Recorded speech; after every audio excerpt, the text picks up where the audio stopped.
Concerns over the mislabelling of cheap Chinese fish as South Australian garfish sold in the food services industry have increased in local media outlets recently and presents a threat to our local fishing industry. I understand that since 2006 it has been a legal requirement that all fresh seafood sold by retailers to the Australian public must be clearly labelled with its country of origin. However, the regulations excluded or exempted cooked or pre-prepared seafood sold in outlets such as restaurants, hotels, cafes and takeaway shops.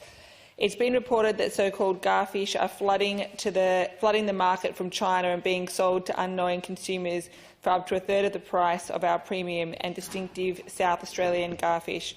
These cheap imitation imports are negatively impacting local fishers whose annual income can derive significantly from the sale of fresh South Australian garfish. The seafood industry contributed $500 million to the South Australian economy in 2021 to 2022 and is a significant contributor to regional jobs and local communities.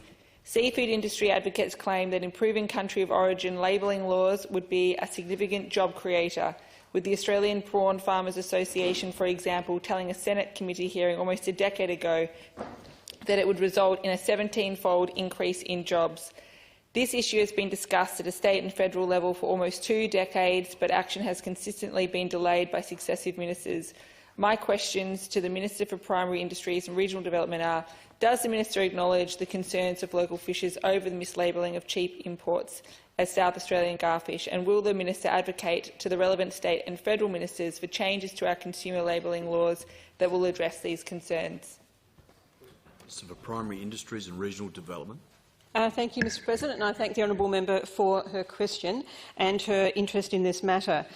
Clearly she, like myself, is keen to see local consumers protected from any misleading advertising or labelling, and also to protect local industry. So certainly, yes, I do. In terms of the first question, I do acknowledge the concerns that the honourable member has raised. This is predominantly a federal matter because country of origin labelling is under the federal jurisdiction. However, I would certainly be keen to advocate to the federal government and potentially with my other state and territory colleagues on ways that this can be progressed. Ms Benares has a supplementary question. Thank you.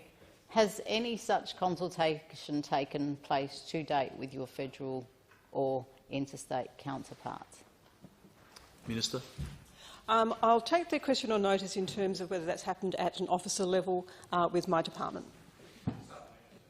Supplementary question, the Honourable Dennis Hood. Thank you, sir. Rising out of the original answer where the Minister said that it was predominantly a federal matter, to what extent can the state influence the outcome? Minister. Thank you, Mr President. I thank the honourable member for his supplementary question. My understanding is simply through advocacy. As a federal matter, the ultimate responsibility or decision lies with the federal government, but certainly if there are any alternative ways of influencing, I'm keen to hear them and or to progress them.